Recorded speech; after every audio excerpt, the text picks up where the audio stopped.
Welcome to V power news bulletin. ముందుగా headlines. విజయవాడలో భారీ అగ్ని ప్రమాదం.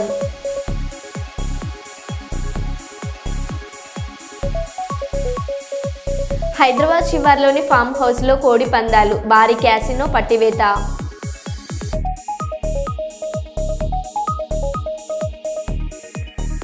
ఆదివాసీ సాంప్రదాయాలతో సమ్మక్క సారలమ్మలకు ప్రత్యేక పూజలు నిర్వహించిన గిరిజన పూజారులు.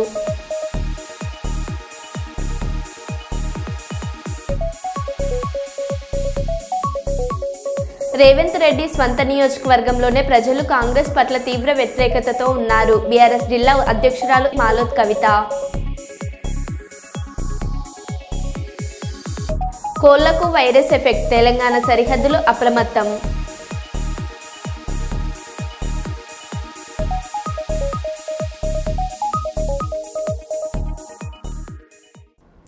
ఇక వివరాల్లోకి వెళ్తే, మహాశివరాత్రి పర్వదినం సందర్భాన్ని పురస్కరించుకొని శ్రీశైల మహాక్షేత్రానికి లక్షలాది భక్తులు కాలినడకన వస్తున్న నేపథ్యంలో అటవీ మార్గంలో భక్తులకు ఎలాంటి ఇబ్బందులు తలెత్తకుండా విస్తృత ఏర్పాట్లు చేస్తున్నామని జిల్లా కలెక్టర్ జి రాజకుమారి పేర్కొన్నారు. మంగళవారం శ్రీశైలంలోని కైలాస ద్వారం నుండి అటవీ మార్గంలోని తుమ్మలబైలు, పెచ్చెరువు, నాగులూటిగూడెం, వెంకటాపురం వరకు ప్రయాణిస్తూ ఏ ప్రదేశాల్లో ఎలాంటి ఏర్పాట్లు చేయాలన్న అంశాలపై సంబంధిత అధికారులకు ఆదేశాలు జారీ చేశారు. జిల్లా SP Adi Rajasingh Rana, joint collector C Vishnucharan, దేవస్థాన కార్యనిర్వహణాధికారి కె శ్రీనివాసరావు, డిఎఫ్ఓ అబ్దుల్ రవూఫ్ తదితరులు కలెక్టర్ వెంట ఉన్నారు.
సంగారెడ్డి బిఆర్ అంబేద్కర్ స్టేడియం అభివృద్ధి కొరకు 32 కోట్ల రూపాయలు మంజూరు చేయించాలని Telangana sports authority chairman Shivasenareddy తెలిపిన టీపీసీసీ వర్కింగ్ ప్రెసిడెంట్ జగ్గారెడ్డి మరియు టీజీఐసీ చైర్మన్ నిర్మల జగ్గారెడ్డి స్టేడియంకు సంబంధించిన ప్రతిపాదనలు అందజేయడం జరిగింది. అందులో ఇండోర్ స్టేడియంలో basketball, kabaddi, shuttle, chess, handball, volleyball, gym మరియు అవుట్డోర్లో సింథటిక్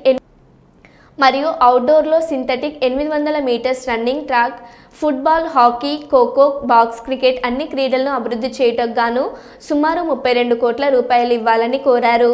ఈ కార్యక్రమంలో మాజీ గ్రంథాలయ చైర్మన్తో పాజీ Anand Kishan, marketing committee chairman Ramachandar Nayak, Kandi మండల కాంగ్రెస్ పార్టీ అధ్యక్షుడు మోతీలాల్, యూత్ కాంగ్రెస్ నాయకులు కూన సంతోష్, కిరణ్ తదితరులు పాల్గొన్నారు. మేజర్గా ఏంటంటే గత కొన్ని సంవత్సరాల క్రితం మనకు స్పోర్ట్స్ హాస్టల్ ఉండే, అవకాశం ఉంటే ఈసారి స్పోర్ట్స్ హాస్టల్ మళ్ళీ ఏర్పాటు చేయాలని కొత్త బిల్డింగ్ కట్టాలని, అట్లాగే ఫుట్బాల్ మ్యాచ్ కోచ్ కానీ, వాలీబాల్ కోచ్ కానీ అట్లాగే ఇవి ఇంకా లైటింగ్ ఏర్పాట్లు కానీ, ఇండోర్ స్టేడియం కావాలని. ఈ ఇండోర్ స్టేడియం చాలా పెద్దగా ఉండాలి.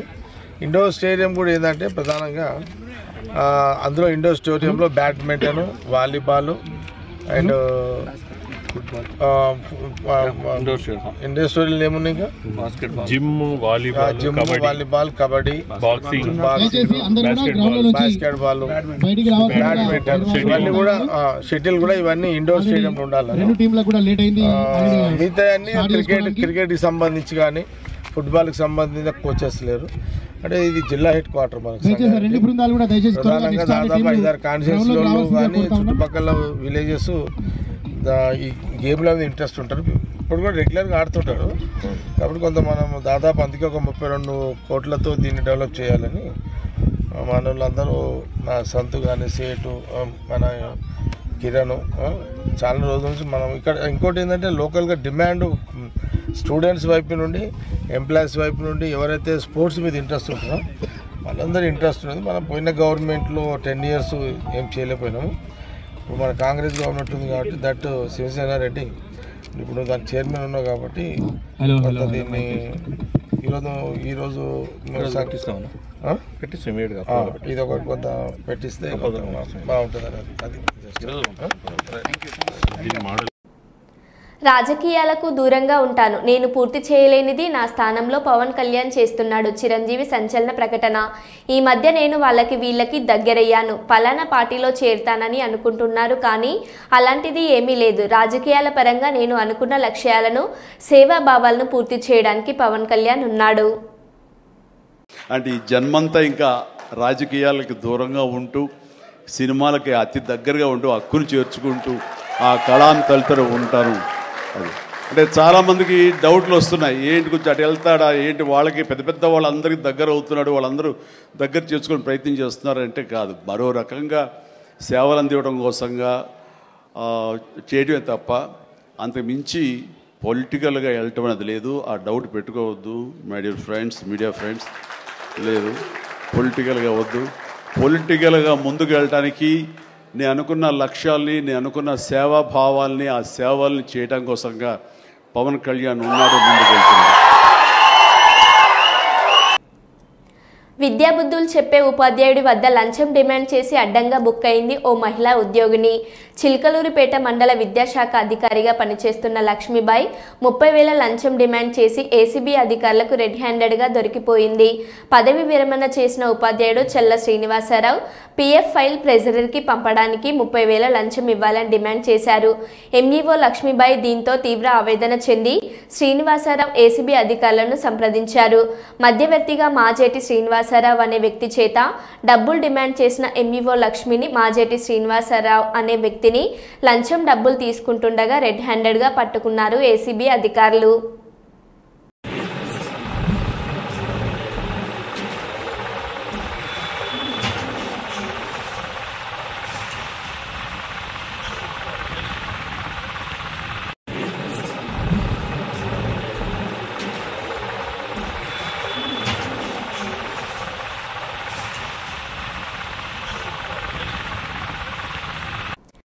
ఫిబ్రవరి 12న మాఘ పూర్ణిమ సందర్భంగా ప్రయాగ్రాజ్కు భారీగా భక్తులు తరలివచ్చే అవకాశం ఉన్నందున అధికారులు అప్రమత్తమయ్యారు. ఎలాంటి ఇబ్బందులు తలెత్తకుండా ఉండేందుకు వీలుగా కఠిన ఆకాంక్షలను అమల్లోకి తీసుకొచ్చారు. ఇవాళ ఉదయం 4 గంటల నుంచి కుంభమేళా ప్రాంతాన్ని నో వెహికల్ జోన్గా మార్పు చేశారు. సాయంత్రం 5 గంటల నుంచి ప్రయాగ్రాజ్ మొత్తాన్ని నో వెహికల్ జోన్గా మారుస్తామని అధికారులు తెలిపారు. ప్రయాగ్రాజ్లో నిత్యం 1.44 కోట్ల మంది భక్తులు పుణ్యస్నానం చేస్తున్నారని అధికారులు తెలిపారు.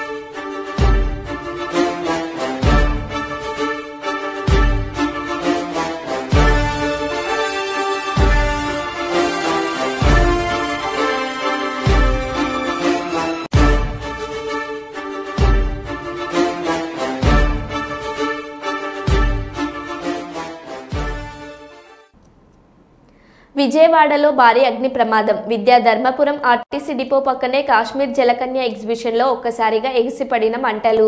భయాందోళనకు గురైన ప్రజలు. గ్యాస్ సిలిండర్ పేలడంతోనే ప్రమాదం జరిగినట్లు అనుమానిస్తున్న పోలీసులు. వెంటనే అగ్నిమాపక సిబ్బందికి సమాచారం అందించిన స్థానికులు.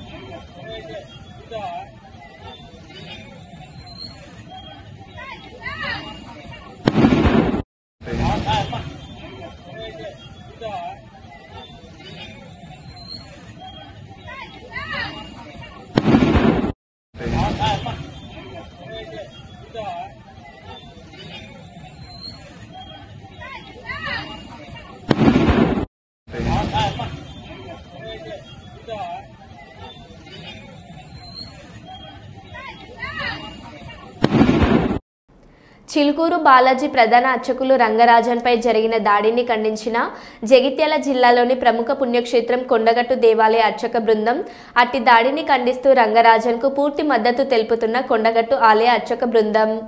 శ్రీమన్నారాయణ చరణౌ శరణం ప్రపంచే మన ఆంజనేయ స్వామి దేవస్థానం కొండగట్టు అర్చక బృందం తరఫున చిలుకూరు బాలాజీ దేవాలయ ప్రధాన అర్చకులు రంగరాజన్ గారికి మేము మద్దతు తెలుపుతున్నాము. అదేవిధంగా మనకు ఆన్లైన్ మాధ్యమంలో కూడా తెలుస్తుంది, రామరాజ్య స్థాపకులు ఎవరో వెళ్ళి మన రంగరాజన్ గారిని కూడా బాధ పెట్టినట్టుగా వారి మీద దాడి చేసినట్టుగా మనకు తెలుస్తుంది. మేము ఇది కొండగట్టు ఆంజనేయ స్వామి దేవస్థానం వైదిక బృందం తరఫున ఖండిస్తున్నాం. వారికి మా కొండగట్టు ఆంజనేయ స్వామి దేవాలయానికి వారి తండ్రి గారైనటువంటి సౌందర్య రాజన్ గారు కూడా అవినాభావ సంబంధం చాలా గాఢంగా ఉంది. ఏది ఏమైనప్పటికీ కూడా ఆలయంలో ఉండే అర్చకులందరూ కూడా నిరంతరం భగవంతుని నమ్ముకొని వారికి సేవ చేస్తున్నారు. వారు రామరాజ్య స్థాపనకి ఎప్పటినుండో కూడా పాటుపడుతున్నారు. ఎవరో కొత్తగా వచ్చి వారు నేర్పవలసింది కూడా ఏమీ లేదు. వారు నేర్పాలనుకుంటే కూడా వారు మత మార్పులు చేస్తున్నట్టు హిందువులను మార్చాలే తప్ప అర్చకుల మీద ఇలా దాడి చేయడం అనేది మేము తీవ్రంగా ఖండిస్తున్నాం. అర్చకులందరూ కూడా నిరంతరం భగవంతుని సేవ చేస్తూ భక్తులకు హిందూ సామ్రాజ్యాన్ని భక్తిని పెంపొందిస్తున్నారు. రంగరాజన్ గారు మన తెలంగాణ రాష్ట్రంలోనే ప్రముఖ దేవాలయం. అక్కడ వెళ్లి చూసినట్టయితే హిందువుల యొక్క గొప్పతనం వారు చేసినటువంటి సేవలు కూడా మనం ఎంతో కూడా ప్రశంసనీయంగా ఉంది. వారు హిందూ దేవాదాయ ధర్మాదాయ చట్టంలో కూడా అనేక మార్పులు చేయడానికి వారు కానీ వారి తండ్రి గారు సౌందర్ రాజన్ గారు కూడా పాటుపడి ఉన్నారు. మాలాంటి వంశపారంపర్య అర్చకులందరినీ కూడా కలుపుకొని గత కొన్ని సంవత్సరాలుగా కూడా వారు సేవ చేస్తున్నారు. అలాంటి వారిని దాడి చేయడానికి మేము అందరం కూడా ఖండిస్తున్నాం. దీనికి తెలంగాణ ప్రభుత్వం కూడా స్పందించినందుకు తెలంగాణ ప్రభుత్వానికి, ముఖ్యమంత్రి గారికి, మా యొక్క దేవాదాయ శాఖ మంత్రి కొండ సురేఖ గారికి కూడా ధన్యవాదాలు తెలియజేస్తున్నాం. ఇదే విధంగా ఏ దేవాలయంలో అర్చకులు అయినప్పటికీ కూడా ఏ ఆగమమైనా కావచ్చు, ఏ సాంప్రదాయమైనా కావచ్చు, అర్చకులందరికీ కూడా వారు వెన్నుతండుగా ఉండాలని చెప్పి కోరుకుంటున్నాం. దీన్ని మేము తీవ్రంగా ఖండిస్తున్నాం. శ్రీమతి రామానుజారమ జయ హనుమాన్, జై శ్రీరామ్, జై శ్రీరామ్, జై శ్రీరామ్, జై శ్రీరామ్, జై శ్రీరామ్, జై శ్రీరామ్. అందుకే రాహుల్ గాంధీ పర్యటన రద్దు చేసుకున్నారు. రేవంత్ రెడ్డి స్వంత నియోజకవర్గంలోనే ప్రజలు కాంగ్రెస్ పట్ల తీవ్ర వ్యతిరేకతతో ఉన్నారు. కాంగ్రెస్ 420 పార్టీ విలేకరుల సమావేశంలో మహిబాద్ ఎంపీ బీఆర్ఎస్ జిల్లా అధ్యక్షురాలు మాలోత్ కవిత ఒక పీసీసీ ప్రెసిడెంట్ రావాలి, రేవంత్ రెడ్డి రావద్దని చెప్పేసి ఓ మాట అనుకొని మళ్ళీ చిట్ట చివరిలో వాళ్ళకే ఇంటెలిజెన్స్ రిపోర్ట్ ద్వారా ఈ సమాచారంలో అరే ఇప్పటికే తెలంగాణ రాష్ట్రంలో నిన్న మీకు తెలుసు కేటీఆర్ గారు స్పష్టంగా కూడా కోస్గిలో ఏదైతే లగచర్ల రైతులందరితో అక్కడ మీకు నిన్న రైతు ధర పెట్టినో నేను కూడా అక్కడ అటెండ్ అవ్వడం జరిగింది. అసలు ప్రజల్లో పూర్తి వ్యతిరేకత ఆడ కనపడి స్పష్టంగా కేటీఆర్ ఒక సవాల్ ఇస్తుంది, మీరు రాజీనామా చేయండి 50,000 కంటే బీఆర్ఎస్ 50,000తో మా అభ్యర్థి గెలిచిన అనౌన్స్ చేసినప్పుడు అక్కడ ప్రజల్లో వచ్చిన కసి అక్కడున్న వ్యతిరేకత చూస్తే 100% రాహుల్ గాంధీకి అర్థమై ఉంటుంది. ఏంటంటే రేవంత్ రెడ్డి గారి సొంత నియోజకవర్గంలోనే గంత వ్యతిరేకత ఉందంటే ఇవాళ తెలంగాణ రాష్ట్రంలో ప్రతి చోట కూడా రైతుల పక్షాన కావచ్చు, మహిళల పక్షాన కావచ్చు, ఇవాళ అమ్మల అయ్యల యొక్క పెన్షన్ల విషయంలో కావచ్చు, మా ఆడబిడ్డల యొక్క తులబంగారం ఇస్తామన్న విషయం కావచ్చు, రకరకాలు చెప్పుకుంటే ప్రతి ఒక్క విషయంలో వాళ్ళ 420 ఇచ్చిన హామీలు 420గానే మిగిలిపోతాయి తప్ప వాళ్ళ చరిత్ర నిలిచిపోతారు. ఎందుకంటే ఇటువంటి దొంగ హామీలు ఇచ్చి ప్రజలతో ఓట్లు ఎంచుకున్న తర్వాత ఇవాళ వాళ్ళు తిరుగుబాటు చూస్తా ఉన్నారు. అంటే నేను అతి తక్కువ సమయంలో కాంగ్రెస్ పార్టీ ఒక సంవత్సరం కాలం 14 నెలల కాలంలో ఇంత వ్యతిరేకంగా మూట పట్టుకుందంటే రేపు రానున్న ప్రజలు తప్పకుండా దానికి తప్పకుండా చెప్తారు. మేము ఇవాళ బీఆర్ఎస్ పార్టీ తరఫున కూడా వాళ్ళ కాంగ్రెస్ పార్టీ భయపడే రాహుల్ గాంధీ యొక్క పర్యటన అంటే ఇవాళ ప్రభుత్వం ఉండి కూడా వాళ్ళు కలిసి ఒక సమావేశం పెట్టుకోలేని దుస్థితి ఉంది కాబట్టి వాళ్ళ ప్రజల తిరుగుబాటు చూసే ఇవాళ రాహుల్ గాంధీ యొక్క పర్యటన రద్దని చెప్పి మేము నమ్ముతా ఉన్నాం. ప్రతి భక్తులు ఒక్కొక్కరిగా సంతోషి మాత అమ్మవారికి అభిషేకం చేయడం కల్పించామని అర్చకులు పూర్ణ అన్నారు. వరంగల్ హంటర్ రోడ్లోని దారా రాజ్యలక్ష్మి గారి సంతోషి మాత జ్ఞాన మందిరంలో మాఘశుద్ధి పౌర్ణమిని పురస్కరించుకుని సహస్ర కళాభిషేకం జరిపారు. ఈ కార్యక్రమంలో 1000 రాగి కలశంలో నీటితో అభిషేకం భక్తులచే నిర్వహించారు. నిత్యం ఆలయంలో అర్చకులే గర్భగుడిలోకి వెళ్లి అభిషేకం చేయడం జరుగుతుంది. కానీ ఈ రోజు మాఘశుద్ధి పౌర్ణమి సందర్భంగా సంతోషి మాత అమ్మవారికి భక్తులచే అభిషేకం చేయించడం జరిగింది. ఆలయంలో భక్తులకు నిత్య అన్నదాన ప్రసాద వితరణ నిర్వహిస్తున్నామని అర్చకులు పూర్ణ తెలిపారు.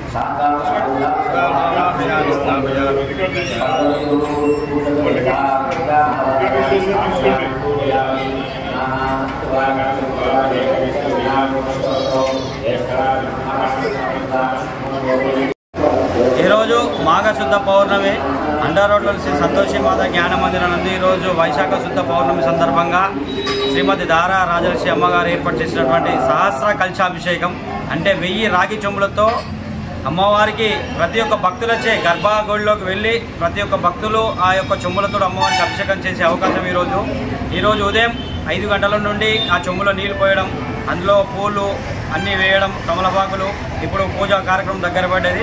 మరి ఒక 10-15 నిమిషాలు అభిషేక కార్యక్రమం కూడా మొదలవుతుంది. అలాగే ఈ పూజ చేసే ప్రతి ఒక్క అభిషేకం చేసే ప్రతి ఒక్క భక్తులు కూడా అమ్మవారి చీరే గాజులు కూడా ఇవ్వడం జరుగుతుంది. అలాగే మహా అన్న ప్రసాదం వితరణ కూడా ఉంది 12:30కి. వచ్చిన భక్తులందరికీ కూడా అంటే సంతోషి మాత అంటే పులుపు పనిచేయదు కాబట్టి ఎవరు కూడా తినకుండా వస్తారు. ఏం తినకుండా వచ్చిన వాళ్ళే గర్భగుడిలో వెళ్ళి అభిషేకం చేసే అవకాశం కూడా వాళ్ళకి కూడా మనం అన్న ప్రసాదంగా అన్నదానం పెట్టడం జరుగుతుంది.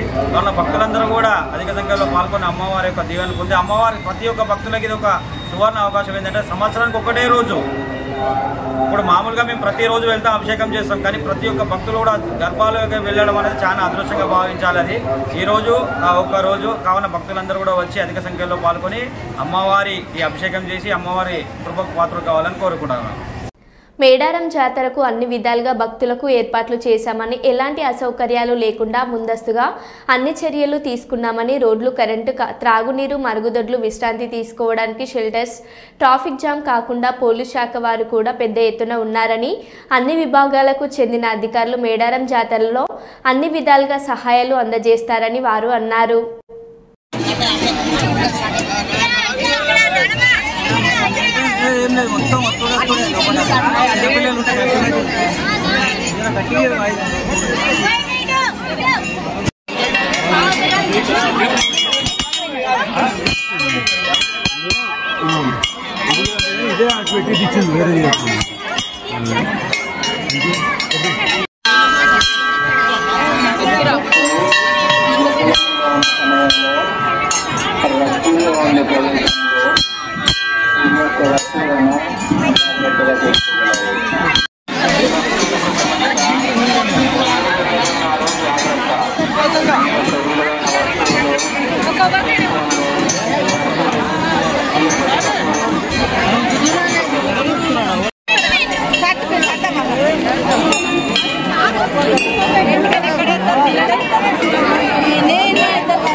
అందరికీ నమస్కారం అండి.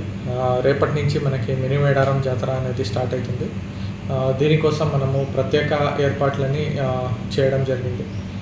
మన శానిటేషన్ గురించి కానీ, మన మెడికల్ క్యాంప్స్ గురించి కానీ, చంపనవాగు దగ్గర షవర్స్, ట్యాప్స్ కానీ, స్నానఘట్టాలు అండ్ డ్రెస్ చేంజింగ్ రూమ్స్ కానీ, అండ్ ప్రత్యేక పోలీస్ సిబ్బందితో క్యూ మేనేజ్మెంట్కి కానీ ప్రతి ఒక్క అరేంజ్మెంట్స్ని మనము చేయడం జరిగింది. దీంతో పాటు ఐలాపూర్, కొండై కాడ కూడా ఏదైతే చిన్న చిన్న జాతరలు జరుగుతుందో అక్కడికి కూడా మేము అన్ని ఏర్పాట్లని చేయడం జరిగింది.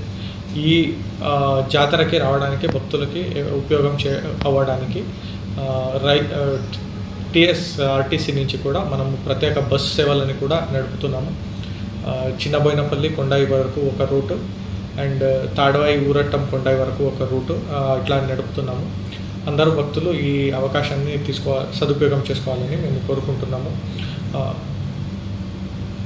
సీఎల్పీకి పిలవకుండా అవమానించిన ఫిరాయింపు ఎమ్మెల్యేలకు ఎందుకు సిగ్గనిపించడం లేదో బీఆర్ఎస్ పార్టీకి వెన్నుపోటు పొడిచిన వ్యక్తి అరికెపూడి గాంధీ. అలాంటి అరికెపూడి గాంధీకి చైర్మన్ పదవి ఇవ్వడం మాకు నచ్చలేదు.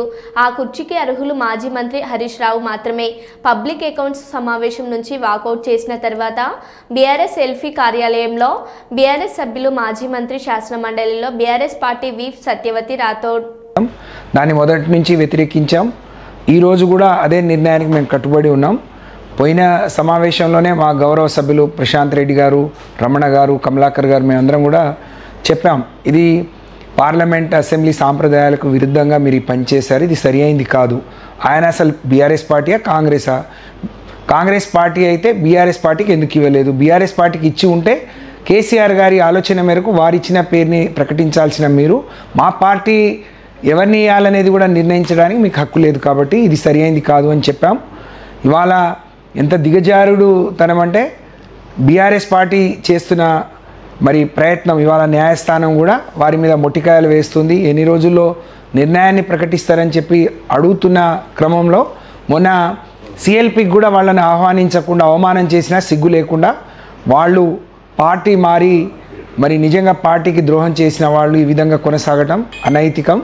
వాళ్ళను వెంటనే ఆ చైర్మన్ పదవి నుంచి తొలగించాలి. బీఆర్ఎస్ పార్టీ కేసీఆర్ గారు సూచించిన బీఆర్ఎస్ పార్టీ నాయకులు హరీష్ రావు గారికి మరి ధర్మంగా అది రావాల్సి ఉంది.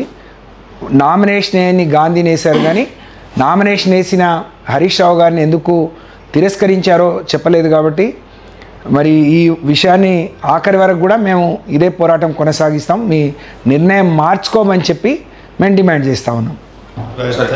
నల్గొండ జిల్లా నాంపల్లి మండలం రాధా రుక్మిణి సమేత వేణుగోపాల స్వామి బ్రహ్మోత్సవాల సందర్భంగా ఉమ్మడి నల్గొండ జిల్లా గ్రామీణ స్థాయి కబడ్డీ టోర్నమెంట్ మండల కేంద్రంలోని స్థానిక జిల్లా పరిషత్ ఉన్నత పాఠశాల ఆవరణలో స్థానిక మాజీ జెడ్పీటీసీ ఏవీ రెడ్డి రిబ్బన్ కట్ చేసి ప్రారంభించారు. ఈ కార్యక్రమంలో జిల్లా కాంగ్రెస్ నాయకులు ఏరెడ్ల రఘుపతి రెడ్డి, మాజీ ఎంపీపీ పూల వెంకటయ్య, కాంగ్రెస్ సీనియర్ నాయకులు పెద్దిరెడ్డి, రాజు, నాగరాజు, వెంకటయ్య పాల్గొన్నారు.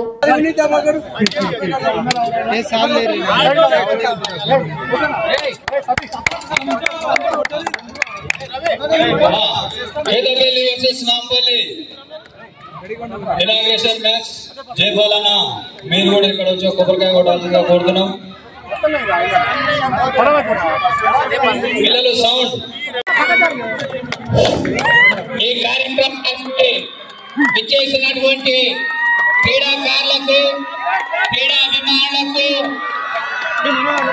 ముఖ్య అతిథిగా విచ్చేసినటువంటి జెడ్పీటీసీ గారికి, రఘుపతి రెడ్డి గారికి, పూల వెంకటయ్య గారికి, టౌన్ ఉప సర్పంచ్ చాంద్ పాషా గారికి, పెద్దిరెడ్డి రాజు గారికి, వీరందరికీ, క్రీడాకారులకు, క్రీడాభిమానులకు అందరికీ క్రీడాభిమానుల పెద్దల్ని టీటీ వాళ్ళు,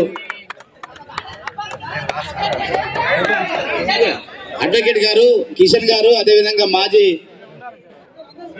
ఉపాధ్యాయులు వన వేలాద్రి గారు, చోటుబాయ్,